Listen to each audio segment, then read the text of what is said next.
શું તમે પણ ગીરમાં સિંહ દર્શનનું આયોજન કરી રહ્યા છો? તો આ સમાચાર તમારા માટે મહત્વના છે. રાજ્યના પ્રસિદ્ધ સાસણ ગીર અને ગિરનાર જંગલ વિસ્તારમાં યોજાતી જંગલ સફારી 16 જૂનથી આગામી 4 મહિના માટે બંધ રહેશે. વન વિભાગે આ અંગે સત્તાવાર જાહેરાત કરી છે. વન વિભાગના નિર્ણય મુજબ 16 જૂનથી 15 ઓક્ટોબર સુધી જંગલ સફારી પર પ્રતિબંધ રહેશે, જેના કારણે આ સમયગાળા દરમિયાન પ્રવાસીઓ માટે સિંહ દર્શન ઉપલબ્ધ નહીં રહે. ચોમાસાની ઋતુ દરમિયાન એશિયાટિક સિંહોનો સંવનન કાળ શરૂ થતો હોવાથી તેમની કુદરતી પ્રક્રિયામાં કોઈ વિક્ષેપ ન પડે તે માટે દર વર્ષે સફારી બંધ રાખવામાં આવે છે.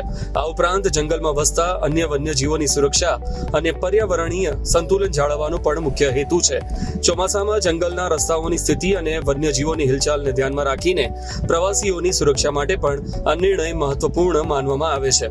ગીરમાં સિંહ દર્શનની રાહ જોતા પ્રવાસીઓએ હવે થોડા મહિના વધુ રાહ જોવી પડશે. 15 ઓક્ટોબર બાદ ફરીથી જંગલ સફારી શરૂ થવાની શક્યતા છે.